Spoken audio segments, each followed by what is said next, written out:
Hello, ladies and gentlemen. 'Tis I, Michael A. Grimm, aka the Multi-Voice or Multi-Voice Doctor. I am many voices, but one opinion. And today for another episode of Doctor Who-Athon.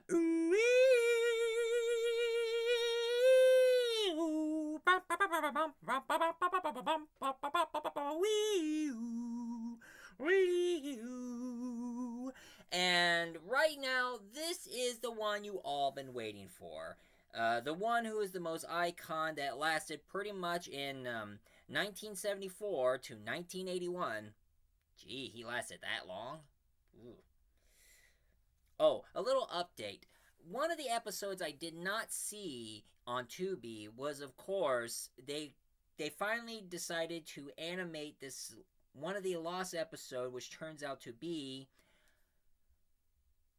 the Sensual Toy Maker. And it's the one that the Doctor first encountered the Toy Maker in the first place before they had Neil Patrick Harris playing the Toy Maker. And the actor who played the Toy Maker was none other than that actor who played the butler, Alfred, on the Batman series. And I mean the Tim Burton and the Schumacher ones. But, besides this, here's what we go in our episode. Last off, John Pertwee, he passed away, and his mentor decided to give him another chance and gave him another regeneration. And therefore, ooh, that's good. Therefore, he regenerated in none other than Tom Baker's Doctor. A little known fact, before he was auditioning for the role of the Doctor, he said that if he didn't get the part as the Doctor, he would go back in a monastery as a monk because he was practicing to be like one of those Christian monks. Well, it's a good thing. And that's why they made that reference in that Matt Smith episode where he dresses up as a monk, and when he was meeting Clara, he decided to change his clothing and says, "Don't meet someone as a monk, 'cause monks are not cool." But the only one thing I think it's not cool is his bow tie. I mean, I don't care how he says bow ties are cool. They're not really. Leather jackets are cool, not bow ties. And of course, it's the same Tom Baker, which is pretty obvious that it's the same Tom Baker which Matt Groening, the creator of The Simpsons, he himself was a die-hard fan of Doctor Who, and that's why you always see his Simpsons sketch of Tom Baker's Doctor. So it turns out that Matt Groening, the creator of The Simpsons and Futurama and other stuff, he was a big fan of Doctor Who, and you see Tom Baker's Doctor making appearances on some of the episodes. Because Tom Baker was more of an icon throughout the whole series. And of course, as usual, he also has the other companions along with him, like the Brigadier, Sergeant Benton, and of course, Sarah Jane Smith, the reporter. And all of a sudden, he have a fascination to a certain sweets, which is jelly babies. That's why every time when he walks around in front of people, he always offers them a bag of jelly baby. He's always saying, "Would you like a jelly baby? They're quite good." Tell you the truth, I never had a jelly baby in my life. I mean, I never even had the chance to try a jelly baby. So, for any of you fans who are from the UK, can you send me a bag of jelly babies? Because I am dying to try one. Because after seeing the episode, now I am hankering for a jelly baby. Believe it or not. That's right. I'm the only Whovian who never tried a jelly baby.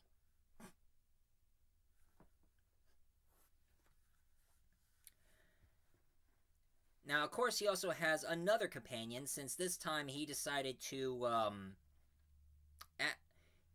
he meets this medical doctor who is played by Ian Master, and his companion is Dr. Harry Sullivan.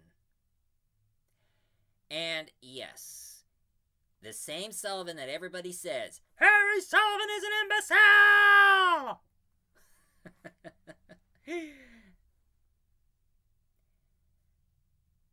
But Harry Sullivan decided to join with the Doctor in his adventures along with Sarah Jane.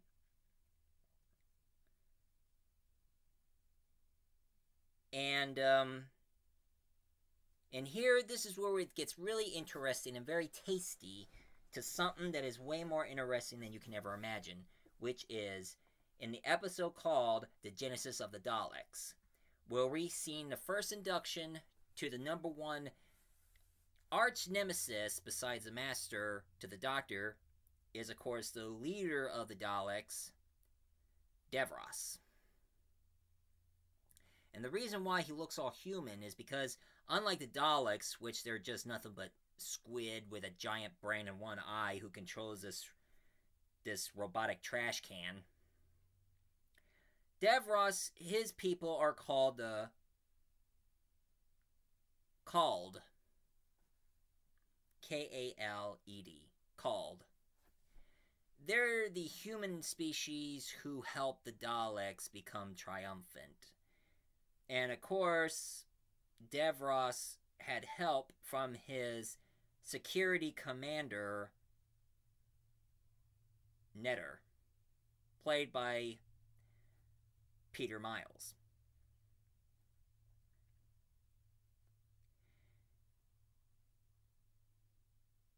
And it kind of explained a whole lot more about the whole Daleks race. I mean, I guess the Kralls used to be the Daleks until the mutation started happening, turning them all into squids, and started controlling their trash can-shaped bodies. But Davros, he still looks kind of human, except he has a mechanical third eye and always in those electronic wheelchairs, and even sometimes shoot lasers out of his hand.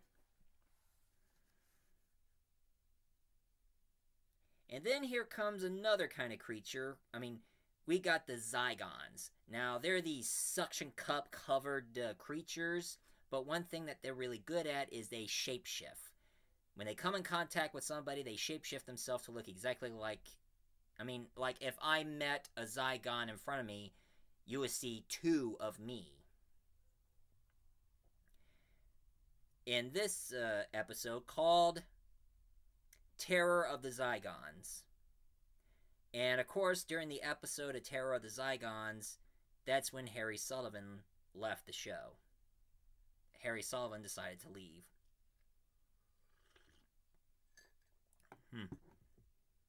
I guess he couldn't take it. And then here's a little something that got really interesting, and I think it might be the inspiration for that other sci-fi series that I did review years ago, Stargate.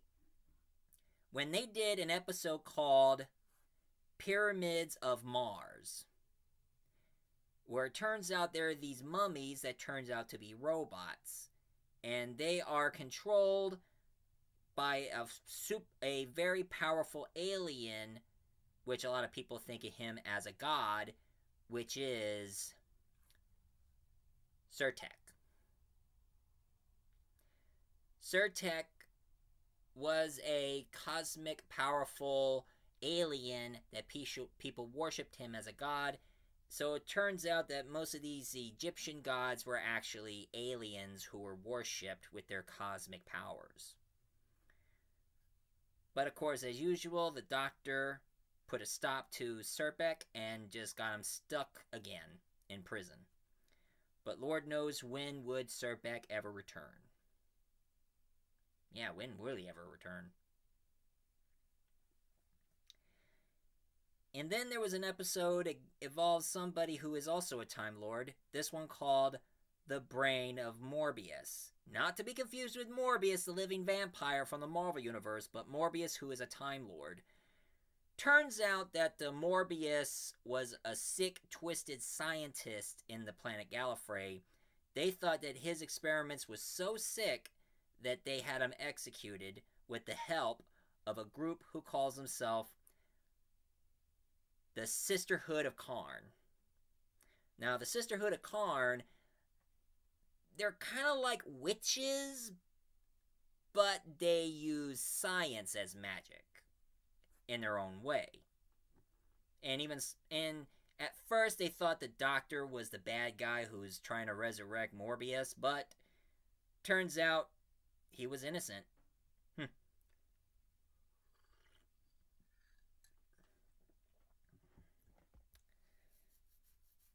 And it turns out that this bad guy who goes by the name of Solon, he was trying to Frankenstein Morbius by taking his brain and putting it into a new body.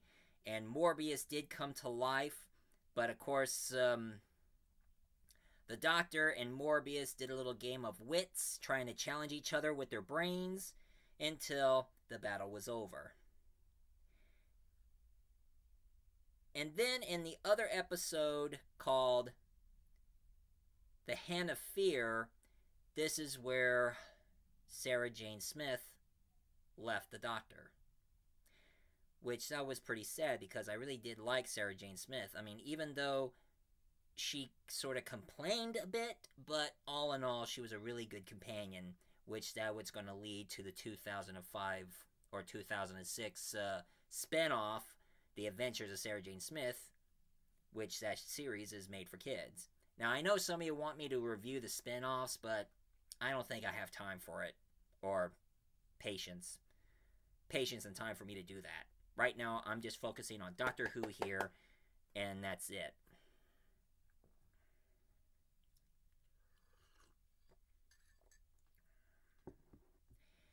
And then in this episode called The Deadliest Assassin,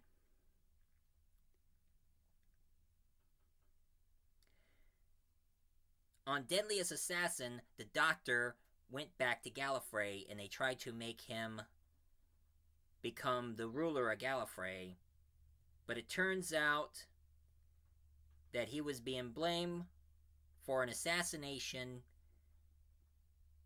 and it turns out that it's the Master, but not the same Master that we know before.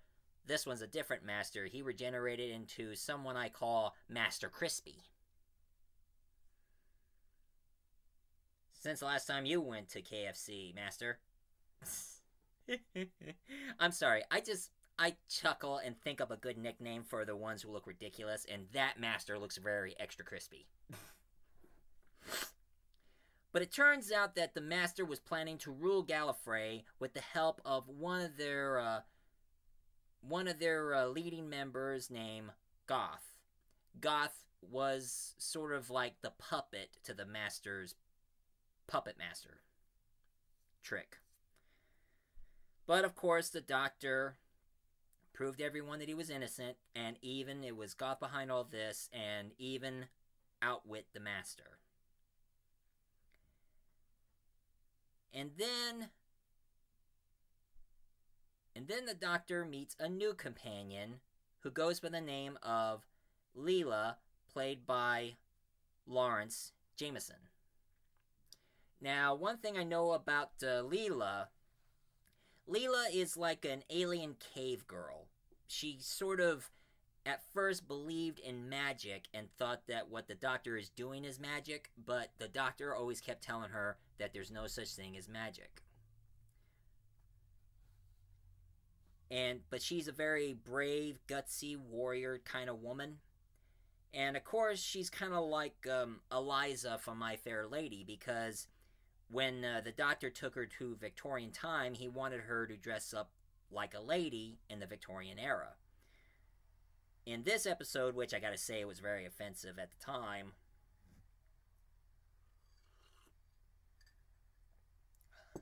it was very offensive at the time, called The Talons of Wing Chun. And it was the first time they have a white guy wearing prosthetic makeups to make him look Chinese. And I thought that'd have ended, but I guess there are some in the 50s and 60s. Well, actually, this is 70s. So there were some in the 70s that are still offensive.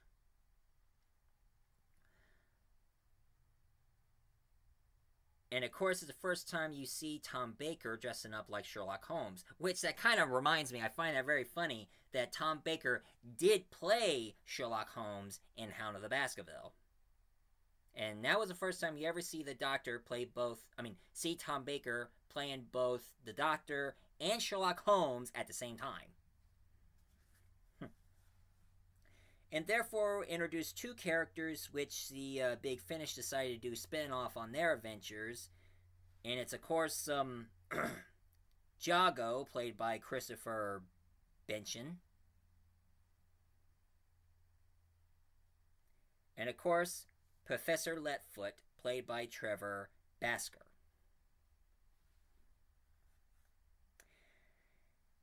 And then in another episode called The Invisible Enemy, we have K9,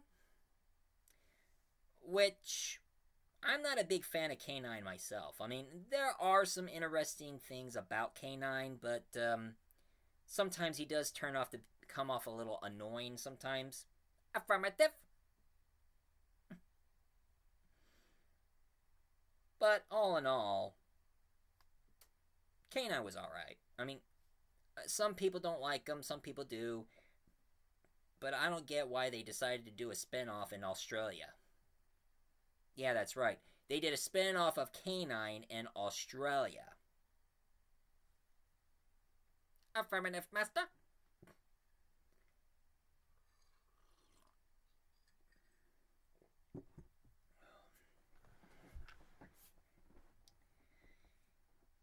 And then the Doctor went back to Gallifrey once again in this episode called The Invitation of Time.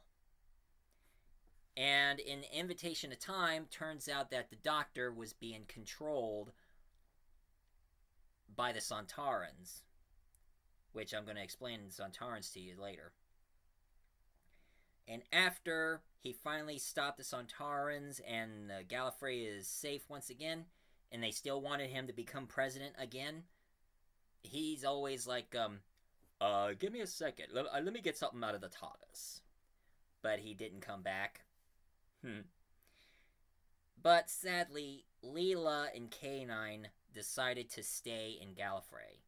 I guess to Leela, she seemed to like Gallifrey very much, and of course she gets along with K9 very well. So therefore they decided to stay in Gallifrey while the Doctor, as usual, leaves his home planet. But a little clue, he gets a new K9. So if one K9 leaves, he gets himself his own build your own K9 kit. Affirmative.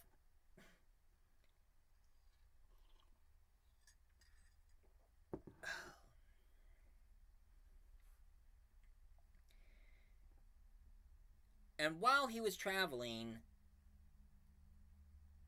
in this episode called The Armageddon Factor, where the White Guardian wants the Doctor to travel through time and space with a new companion called Romana 1, played by Mary Tam.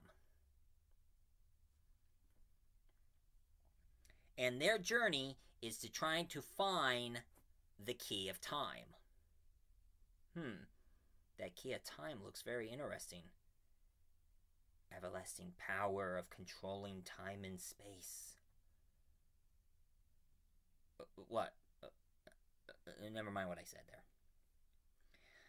But of course, it turns out that the White Guardian, he turned out to be the Black Guardian. Now, I'm going to show you more about the White and Black Guardians sooner or later, but it was brief on the Black Guardian's appearance. And then all of a sudden, Romana regenerated into Romana 2, played by Lalla Ward. Which, a little known fact, Lalla Ward, who plays Romana 2, she, in real life, is Tom Baker's real-life wife. Well, second wife, to be precise. Yeah, I do some research on actors. But they were together for a while. So, anyway, Romana regenerated to Romana 2 in the episode Destiny of the Dalek.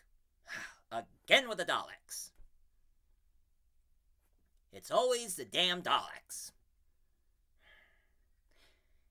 I mean, them and they're waving their plungers and lasers saying, "Exterminate! Exterminate! Exterminate!"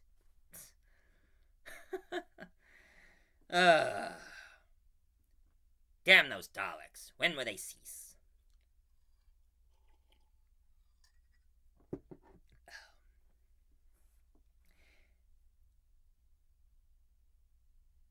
And that's when, around that time, that's when my favorite sci-fi comedy series came out, which I still have it on DVD, and I have reviewed it years ago, Hitchhiker's Guide to the Galaxy. My favorite, #1, best British sci-fi comedy ever. And you know, I think it's time for me to revisit Hitchhiker's Guide to the Galaxy. I mean, I just love Hitchhiker's Guide to the Galaxy so much. I think I'm going to revisit one of these days. I should revisit Hitchhiker's Guide to the Galaxy because it is my favorite sci-fi British comedy series of all time. Don't really care much about the 2005 movie they made from Touchstone, aka Disney. But I like the original series itself. Although the radio show they made, that's what the whole series was based on. It was all based from the radio series. I love the radio series a whole lot more because it had more to it, more jokes, and more adventures, what Arthur Dent and Ford Prefect went through.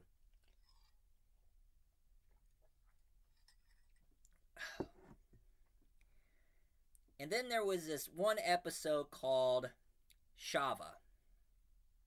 In this episode of Shava, they only have half of the whole episode because some of the episodes were animated while other episodes were live action. So half of the show itself went all half and half. And it turns out that there was an evil Time Lord who goes by the name of Skagra. And what Skagra is trying to do is trying to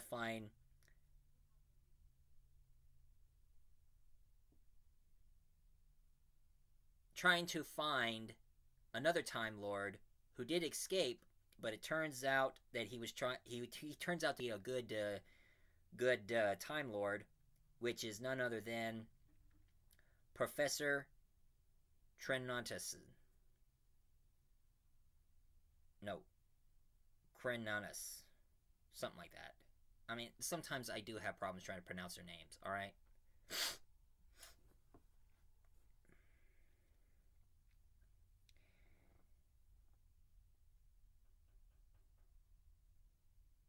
And then this is when they made this episode called Full Circle, where we're gonna meet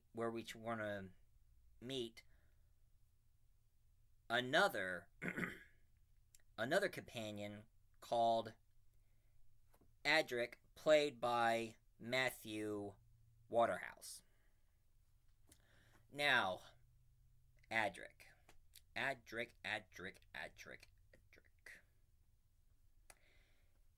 He is one of those characters that not many people don't really care of because he's a boy genius, he's a smart know-it-all teenager, and everybody hated him. I mean, nobody liked Adric at all because of how arrogant and cocky he is because he's so smart.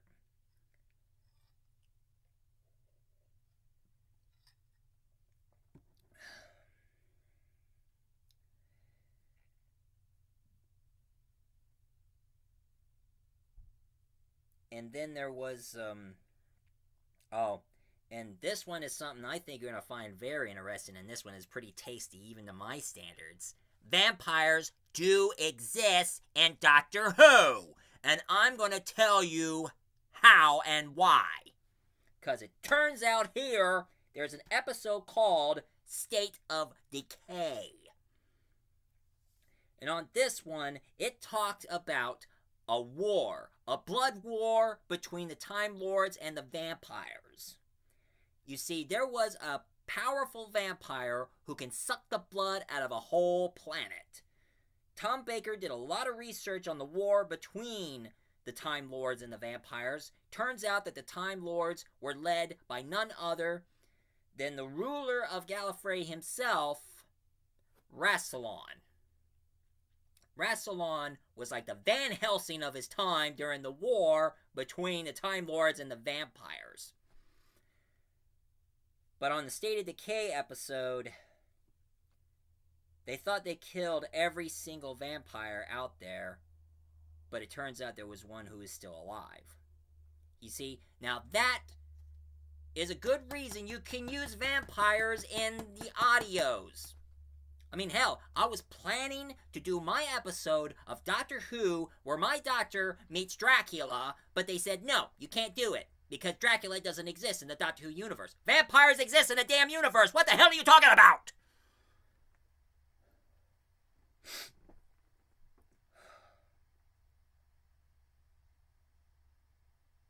And I'm also introducing other vampires from literatures.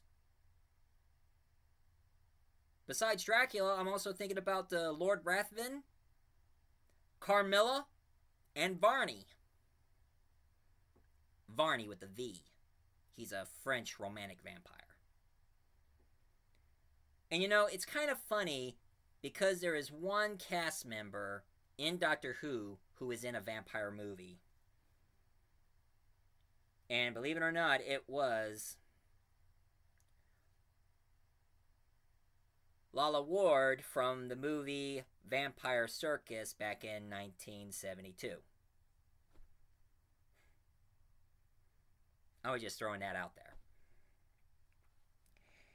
And then when they did this other episode called Warrior's Gate, that's when Romana decided to leave the Doctor and take K9 with her. Even though it broke the Doctor's heart, but when it's time to go, it's time to go.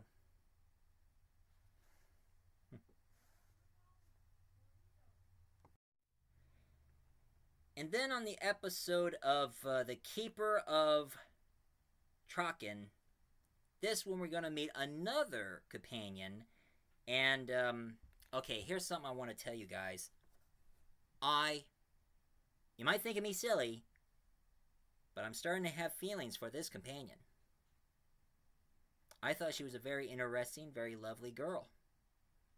And I really liked her.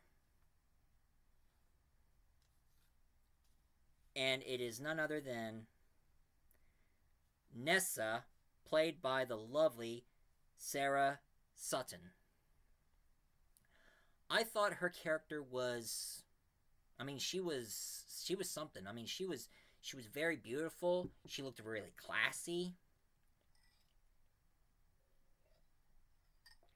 And unlike other companions, she never complains. She just goes along with the Doctor.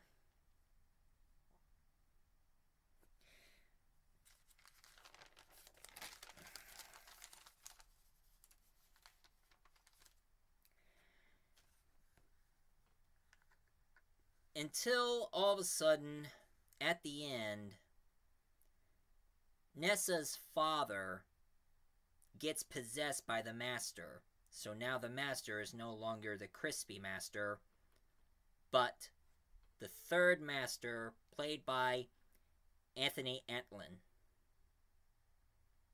Now, Anthony Entlin, I thought he did a pretty good job as the Master because he's more conniving, more mischievous, more sinister, and even he brings in the laughter that makes him become the Master. I mean, going all like, "No, Doctor, you must die! Die! Die!"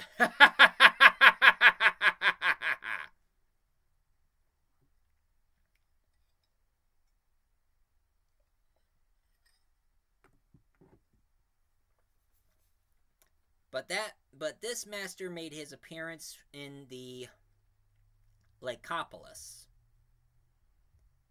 And it's in that episode, which that will be the last of the Tom Baker era.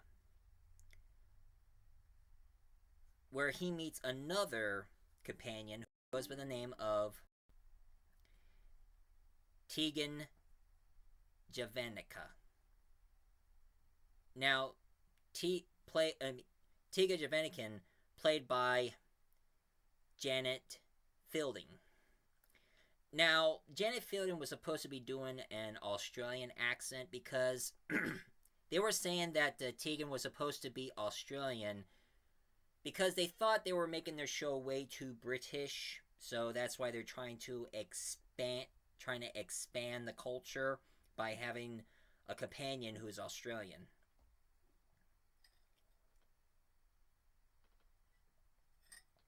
But sometimes I do kind of find Tegan a bit of a whiny and a little naggy sometimes.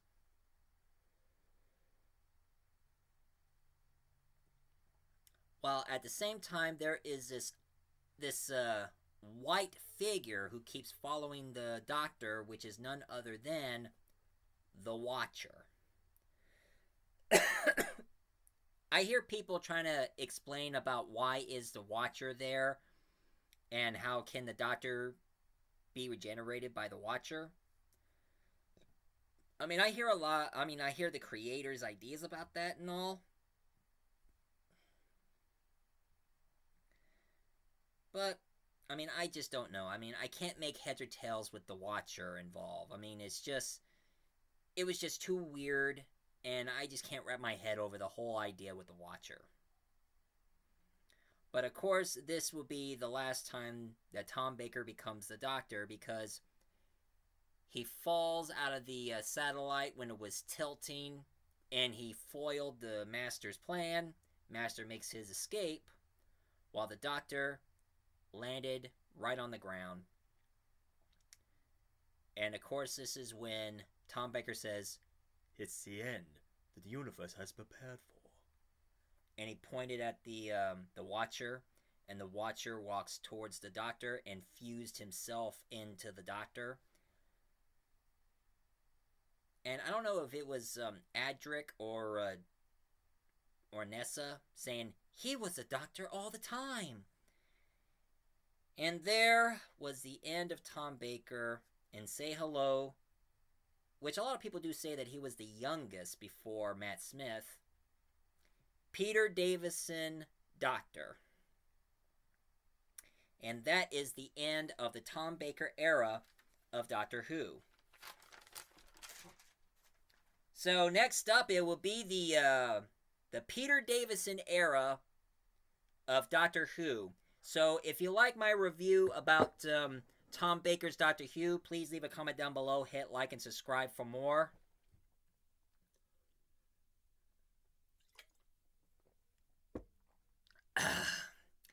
As for me, I need to do some rehearsing because there is a Christmas pageant that I'm also planning to film, and it's called Super Christmas, and I hope you guys should stay tuned to check it out yourself. I am the Michael A. Grimm, aka the Multi-Voice Reviewer, aka the Multi-Voice Doctor, telling you guys to, if you like this Tom Baker review, please leave a comment down below, hit like and subscribe, and see you guys soon.